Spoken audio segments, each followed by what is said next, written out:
100 kilometers na ruta na. Meron na yung Philippines. Hindi nyo na kailangan i-track rate kasi nasabihin ko na yung may expectation. Actually, pwede nyo panoorin sa YouTube yung mga nagbabike ng motovlog. Doon yun na ginagamit namin. So, papanoorin nyo yung mga nagmo-motovlog. Tapos may kita nyo yung daan. Hindi nyo mararanasan yung actual, pero at least may idea na kayo. Ano double-edged sword din kapag nag-track rate kayo kasi halimbawa, trinakrit nyo na. Pag actual ng tax, mag-board kayo kasi nadaan. Maganda yung may konting surprise. Hindi ako natin traffic dati ito. Pero ngayon, sinasabi ko sa inyo, madali lang yung 100. So, i-discuss ko na yung breakdown natin yung 200. So, yung first 9 kilometers, paglabas mo ng Subic, ahon kagad yun. Ahon yun, 4 na ahon. 4 ha. So, makikita nyo medyo masisira yung ego nyo kasi inuunahan kayo sa ahon. Talaga kung may ego kayo, kakainin Ano? Weh! Meron kayong dalagpasan kayo. Pero, sabi sa inyo, wag kayong tempt na magmatulid. Yung akyat nyo, 4 kilometers per hour, okay lang yun, 4 kilometers per hour. 8 kilometers, 4 kilometers, okay lang yun. Yung 4 na ahon na yun, okay lang, napakabagal, okay lang. Kasi kada ahon, may lusong naman. Sa lusong, bumawi kayo. Hindi naman kailangan, hindi kayo pipreno. Medyo safety first pa rin. Madilim yun. Talagang total, darkness yun. Ang ilaw lang ng mga bikers. Sementeryo. Sabi ng sementeryo yun. May lubak doon, lubak na si Osan nun. Taglag yung Ano ka na rin doon? Okay, so ingat-ingat lang. Pero ang recommendation ko, pag lumusong kayo, bumawi kayo. Siguro, 25, okay na yun. Okay na yun, 25. 25, 50. Hindi, Pero 25 miles. 9 daw yung nag-post. Madilim yung kaya, medyo... Huwag yung upusin sa unang ahon. Unang araw, okay. Kasi nakita ko nun, yung kami nun, mga ganun na kaagad. May ego to eh. Tinayuan eh. So umpisa talaga makikita mo ang daming lalagpasan. So, iayon ang lakas nyo, kontrolin mo yung sarili mo na kaya ko itong lagpasan, pero wag. Okay, yung next, first 9 kilometers. Tapos yung Ganda ng salamin niya. 9 kilometers, bigay ni Sergeant. Reversible. 9 to 12.5 kilometers, yung Subic Town, flats lang yun. Medyo malubak na konti. So, ang suggestion ko ay, lumit na kayo sa asphalt. Kasi asphalt tapos concrete. Malubak yung concrete. Sa asphalt kayo. Hanggat hindi kayo binubusinahan ng sasakyan. Doon kayo. Pero pag may sinisignal na truck, hinilid na kayo. Maririnig nyo naman kung bus malakas. Pag kotse, may hinay. Yung 12.5 to 14 kilometers, mahirap to. Ahon to na. Ayaw, masakit. Mahaba. So ito yung boundary ng Subic at Castillejos. Mahaba to, mga 1 kilometer to 2 kilometer. Yan ang pinakamahirap na part na Modax. Ganun din, huwag kayong papatahan mo sa studio. Hayaan mo St. Peter. St. Peter. Malalaman nyo na kasi kung matuloy kayo, kukunin kayo ng St. Peter sa tuktok. May St. Peter yun. Tawag natin ng St. Peter. St. Peter. Instant yun. St. Peter climb yun. So kukunin kayo sa tuktok. Kaya please lang 4 kilometers per hour, okay lang din. Kasi pagdating nyo sa tuktok, may lusok na naman yung okay lang. May pasiko, okay lang. That's the hardest climb. Yan yung pinaka-hard. Sa ano? Ay, parang mas Ano? pero mas mahirap natin pabalik. Tapos, hindi, sa akin yung 8% yung nun? So, 14 to 21 kilometers, ito yung San Marcelino at saka Layo na yan. Castillejos, Castillo. 40 to 21 kilometers, Castillejos na to. Puro flats lang yan, talagang as in flats. Medyo liko-likulan ng konti, flats. Ganun pa rin, Pag asfalto, gumit na kayo kapag may sasakyan. Yan yung mahamog, di ba? Medyo, mahamog. Silent Hill. Yung bukid. Medyo na to, umpisa na. Ginagawang daan. Kasi common lisod, di ba, ang dami ginagawa. Dahil malubak na konti, kaya ang recommended ko, Maabot na 8 ba yan? hindi naman. So next, 21 kilometers to 40 kilometers. Ito yung San Marcelino hanggang San Narciso. Ano to? Makikita mo, nagrarat-ratan yung Spalte, di ba? Kasi negative gradient to, hindi mo alam na kala mo flats pero pababayan, mga 1% yan. Tapos puro puno sa gilid. So, ang recommended ko, diyan kayo magmatulin na, diyan kayo pumawi. Kung ano yung binagal nyo sa ahon, dito kayo pumawi ng mga 25. Hindi ko, huwag na kayo lumagpas sa 25. 25 lang, pinakamatulin. Makakatapos ko. So, 25 hanggang ano yan. 40 kilometers yan hanggang San Narciso. Kaya ako kayo pinapabawi doon kasi pabalik, mahihirap kayo doon. Doon yung false flat. malalaman na napakahirap ng products. Yung area na yan na pabalik. So, 40 to 52 kilometers. Ang ODAX, 100. 52 kilometers talaga. Ano yan eh? Yung kalahati, 52 kilometers. Hindi 50 kilometers. So, dati nung unang sabak namin, 50 kilometers na hinahanap na namin checkpoint, hindi namin makita. Yung pala, nasa 52 kilometers yung So ano na yan, from San Felipe to Cabangan, ano na yan, flats na lang yan. Tapos nandyan yung ahon ka ng tulay na marami nagpipicture. Okay lang magpicture, okay lang. Kasi yun okay lang, wag lang kayong magtagal. No? Pag siyempre live. Nag-vlog. Kasi ito, picture. Tama na. Wag na magkikwento na juice kahit look ng server. Wag.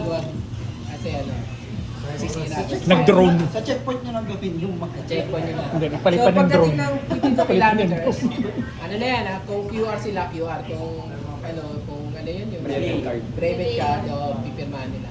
So, doon kayo, yun yung time ng refill nyo. May libre silang tubig. Minsan pag masyado kamaga, libre itlog, libre saging, libre pokari. Okay, hindi pa ubos yun kasi nag-umpisahan pa lang.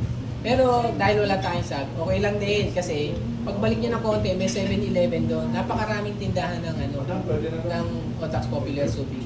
So, anytime. So, matras lang kayo ng konti, may 7-Eleven na pagbalik nyo.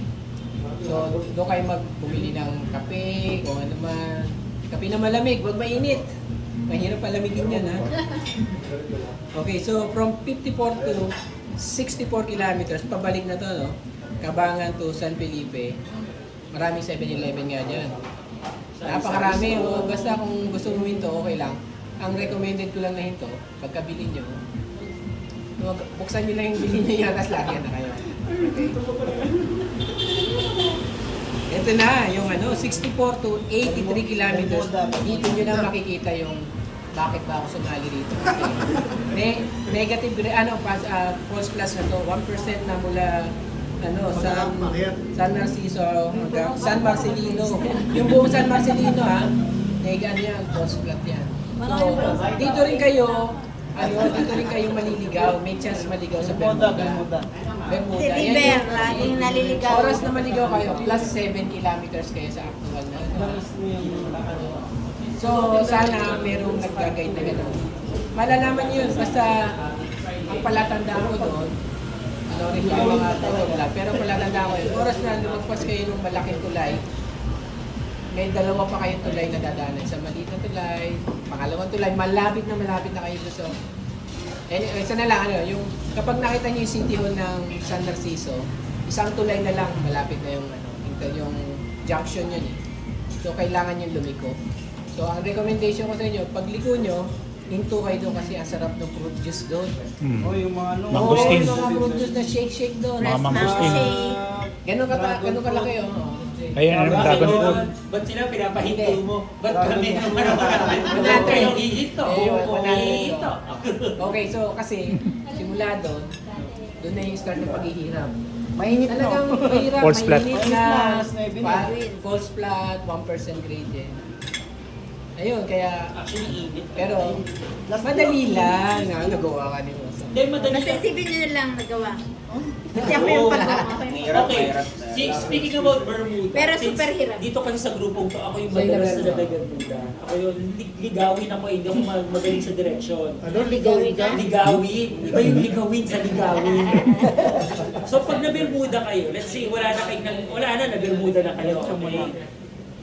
Isipin nyo lang kung worth it pang bumalik. Kasi bakit? 7. Kung nasa kalahati na kayo, ituloy nyo na padiretso. Hindi rin nila alam kung nasa kalahati na sila. Oh, para may kadami. Oo. Kasi ako ginawa, malalaman nyo, alam mo kung bakit. Wala na kayong kasabi mga kadyak. Isa lang kayo. Kapag meron kang bundok na nakikita, mali yun. Oo, kaya ako nalaman na mali ako. Kasi mag-isa lang ako nagbabay, wala akong kasabay. Kasi pag mag-isa lang ako, sabi ko, ba't parang wala ko? Tapos, hanggang sa binay ko na ng binay. Tapos may nakasilubong ko taga-TSP pa yung Budas na yun. TSP pa. Nagsabi sa akin, naligaw ka no? Sabi ko, oo yata eh. Sabi ko, sige, tuloy mo na ang kumaliwa, ay kumanan ka dyan, yun na yun. So kung kapag na-Bermuda kayo, kasi isa lang ang nakikita ko, ikaka-Bermuda nyo dyan. Kung diretso kayo na dapat hindi kayo. Isa lang yun. Di ba yun yung mga fruit stand yun, di ba? Di ba yun, di ba? Yung TBM para Yung fruit stand, minsan kasi... Madami. Nakarangan ng bus. Kaya Oh, tsaka pero minsan may nagdidirect. Minsan Maaga pa. wala. Pag maaga kayo, malamang may magdidirect. May tricycle Pero kung ano, tsaka may signage yan. Ano ba yung signage yan na masulat? Mango Valley. Oo. Nakalagay Mango Valley. Huwag kayo nila ng PMMA. O yun! Wag kayo pumunta ng PMMA. Pag pumunta kayo ng PMMA, Oo, lagpas na kayo. lagpas ka na. So, kunwari, nakalagay PMMA. PMMA, lagpas ka na. Nakalagpas ka na. So, umano ka na, bumalik ka na, tapos kumaliwa ka na. Kasi ako ginawa ko, tinuloy-tuloy ko. Pero ang layo, kasi plus 7 kilometers yun. So, kung titignan mo yung Strava ko, sila lahat nasa 106, 105. 105. Ako hindi, 112, 130. Dapat niluloy mo ng 200. Sa kapanga. Oo. Binalik mo yun. So yun lang yung medyo... Isa pa lang, Bermuda na. Speaking, Oo, tapos pabalik, Bermuda ulit. Para walang ano. the experience, out of experience, kung feeling nyo worth it pag bumalik-balikan nyo, kasi ganun kayo, pag nangalahati na kayo. So, push yun na lang pa-diretso.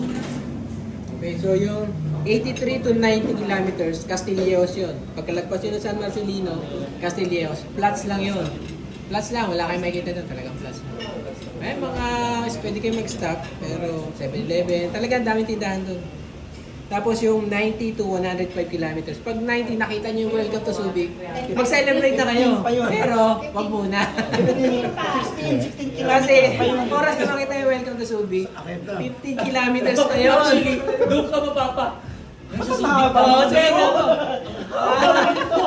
Sumulong. Wag yun. Sabi mo, panalo, welcome to Subic. Pasok na ako, pero ang layo. Ang layo pa pala. Alam mo, sa totoo lang, yun yung pinaka nakakabwisit. Oo. 100 na, saan na? Yun talaga, yung pabalik na yun, welcome to Subic. Tapos ang tagal mo na pumapadyak. Kasi na yung finish line, ang tagal. Parang gano'n, bumurang kayo. So yun yung expectation pag nakita niyo, welcome to Subic, wag muna kayo mag-celebrate. Kasi napakaraming liko-liko pa yun na ano. 15 Siguro mga kilometers. 10 liko pa yun, 10 mga ganun mga town-town na. Tapos doon sa pinaka, Oh, basta yun. doon pa Kasi, pinaka madaling sasakyan. Kasi ang Kasi ako, daming ano, tao. Oo, marami ng tao Oo, doon. bayan. Straight doon. In the city na yun eh. binibilang ko yun eh, basta may ahon, pagliko, meron na naman, may ahon, may liko. Tsaka pag inabot pa kami doon, may prosesyon, may patay. Pero ang advantage nila, medyo nasa taas kayo pag Subic. So yung akyatin nyo na St. Peter, medyo madali na akyatin nyo. Kasi maikli lang yun eh. Nasa St. Peter kaagad kayo. Tapos yung Luzon doon, delikado ha. Oo, delikado. Delikado yung Luzon kasi yung Masyadong pinakababa, matarik. malubak. Tarik. Madaling na malubak. Hawakan niyo yung ano. Yung pinakababa malubak, kaya ingat. So dalawa yun, pagbaba ng St. Peter, tapos meron pang isang papasok na Subic. Ganun din, malubak din yung ano, yung pinakababa, kaya ingat na. And then yung paglagpas nyo na ng Subic, yung pangalawang arko na ng Subic, papasok na ng SBMA, medyo matuwa na kayo kasi ando na yung ahon na 4. Haba Yun na yung last na. ako. Yun na. Ahonin mo ulit. Okay, wag kayong magmadali. Kasi konti na lang yun. Ilang kilometro lang yun. So, dahan-dahanin nyo lang. 4 kilometers. Kung kaya nyo magtulak, walang problema magtulak. Okay lang. Walang problema Oo. magtulak. Yun. Kapag di kaya, So, tulak. Alam mo, may mga doon, may mga nakakasabay kami, mga naka-mountain bike. Doon sa Castilla, ay doon sa St. Peter na yun. May mga nagtutulak. Oo. Ginagano ka na. Grabe. Yak! O, di joke lang. Walang hindi kami ginagawa yun. Walang kaso yun. Congrats sa inyo kasi tapos na yung ODAX.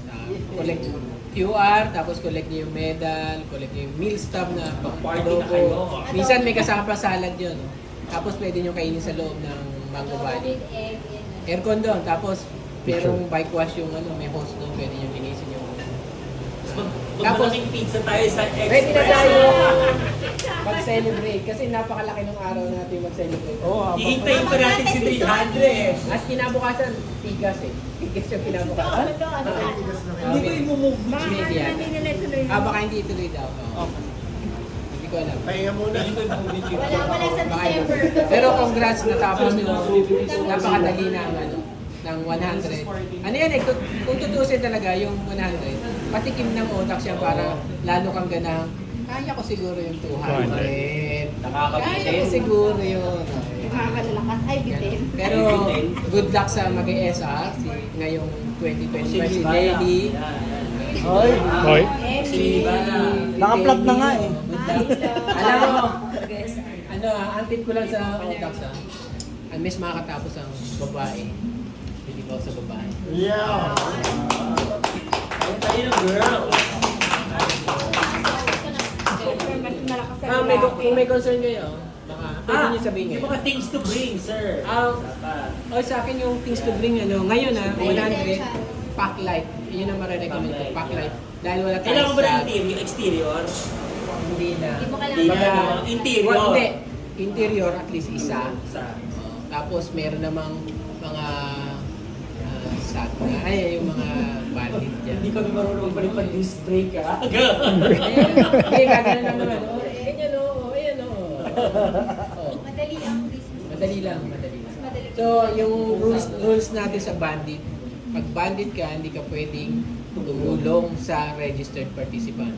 Hindi ka pwedeng nasa unahan ng registered Pwede participant magtrangko. para trangkuhan mo siya dahil mahangin. Parang borderline cheating na yan. So, hindi natin ginagawa. Merong reputation ng TSP na hindi tayo gumagawa. We finish. Yeah. Clean Clean, honest. So, ang bandit, ang ano lang yan, pinaka-main main objective lang yan. Taga-cheer sa'yo, kaya mo yan. Konti na Sasamahan ka lang. lang? So, ang bandit, either nasa gilid mo lang yan o nasa likod. Para may kausap ka lang. Para may kausap ka lang, hindi ka Okay.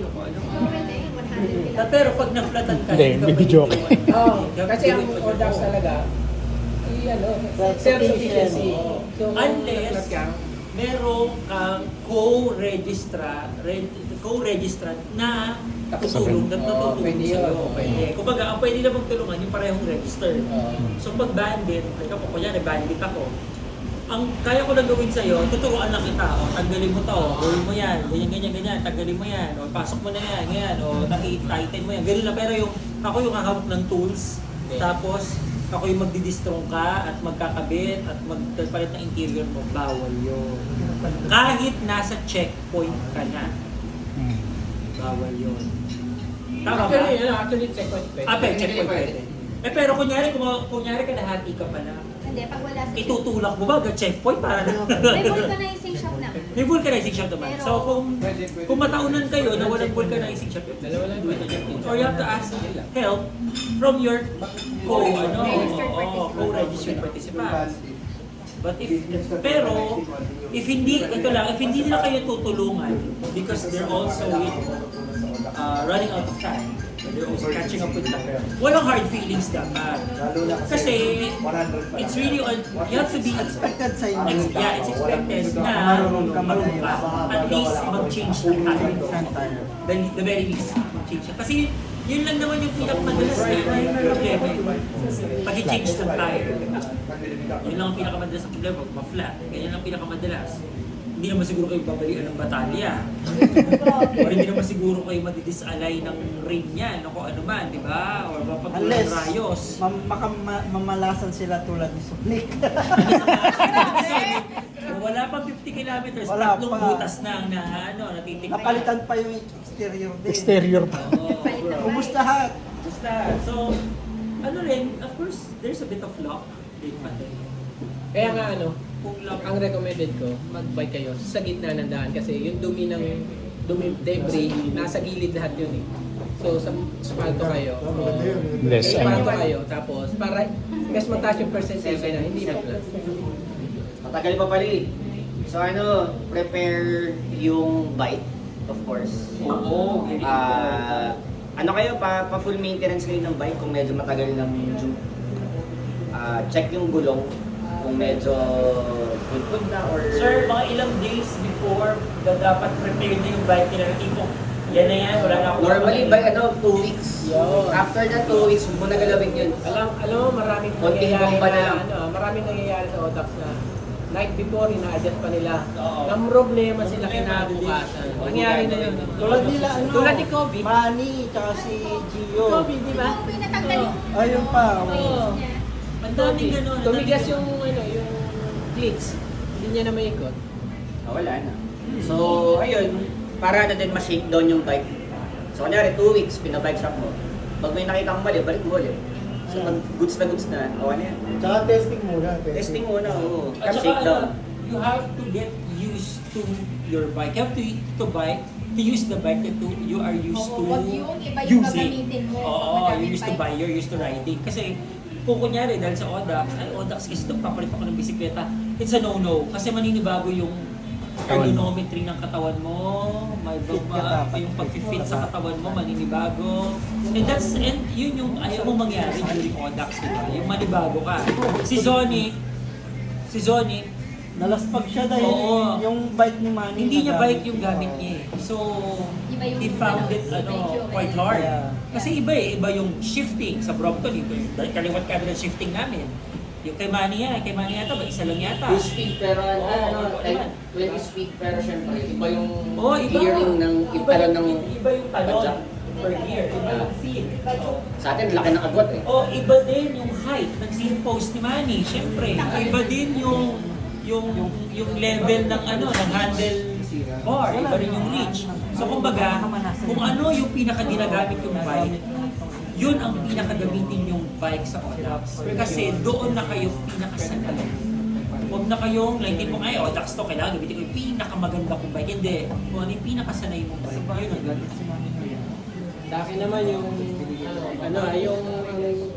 sa akin yung tires nyo, yung interior nyo, pag pinap nyo, huwag nyo ipump ng day before Odax na. Ang ginagawa namin, mga week before, nakapump na kung ano yung The gusto nyo. normal. Normal, 85, 95, okay na. Pero wag mo nang ipapump ng day before ng Odax. Kung ano na yung existing pressure, yun na yung gamitin mo. Para iwas sa pinamp mo, tapos nalubak ka, biglang sabog yung bike. Mas malaki chance na mag-vlog ka. Pero basta hindi sumisigaw. Kayo, ay di na makumap. Yung mismo Odax flat. Okay, so Packlight. Kasi napakarami namang tindahan doon. Talagang, kumbaga sa akin burger, isang burger, okay na isang burger. Dalawang burger, pag medyo gutumin kayo, okay na rin. Pero yung mga tubig, siguro, isang tubig lang eh. Kasi pag natinig ko sa dulo, May inom. Marami lang mabibilan. tapos siyempre, practice kayo ng medyo umiinom habang Sip. sip. Diyan sa BGC, dahan-dahan lang. Babagal kayo, okay lang bumagal, pero nagsisip. Ano? Okay lang yun. Practice. Kung hindi nyo naman kaya, Hydration bag. hydration bag na may hose, ang ganun lang yun. Kaya niya yan. Kasi kahit na alam yung matuloy nyo kayo, pero may chance pa rin babagal kasi hito ka Balik. Balik siya. Kung sa hydration bag o dahan-dahan lang. Madali lang yun. Si Osa hindi na marunong to eh. Natuto eh. Ang training doon, Mabagal ano lang, taas mo lang kamay mo habang nag-bike. Para lang akong nakatigil lang. Palayo ng palayo. Padjak. Pero okay lang bumagal para uminom. Hindi yung matuling ka, pipilitin yung pareho. Okay lang bumagal.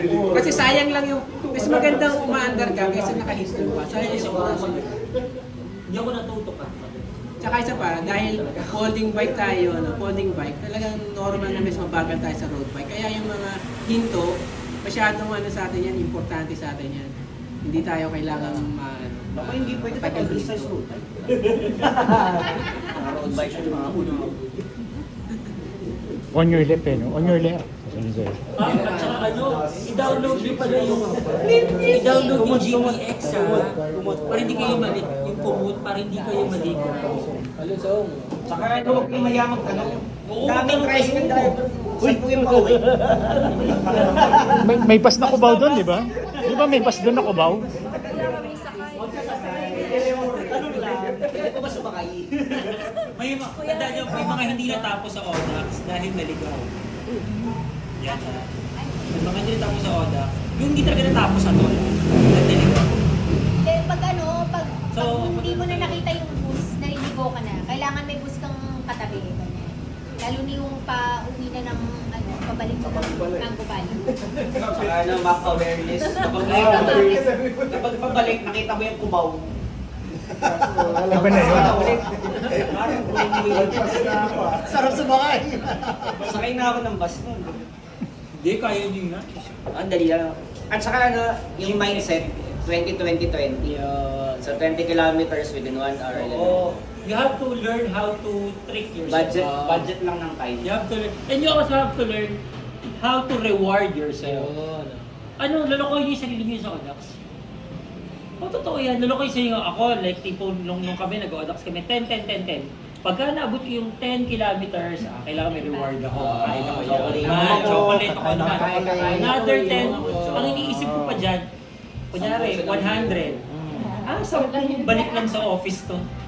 Kaya to. Ganun lang, you have to trick yourself. No, ganun talaga. Lalo Pero ginawa ko yun ng 400. Ako hindi, lahat.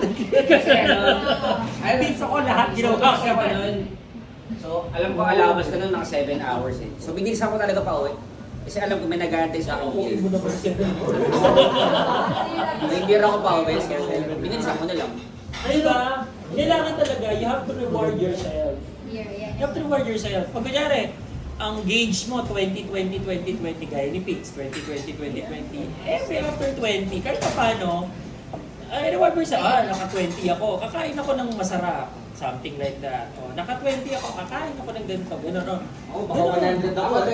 Di ba? Yossi! Kami Yossi! Ako 25 ang reward ko. Reward ko sarili ko pag naka-25. 25. Tapos pag Iba-iba eh. naka-25 na ako, bigyan mo ng 5 pa. Iba-iba talaga. Ini-scam yung sarili. I think that has to be your mindset. Kasi kung iisipin mo na 100 kilometers, hindi pwede. medyo madidisheartened ka ng konti. Kahit sanay kami sa long rides.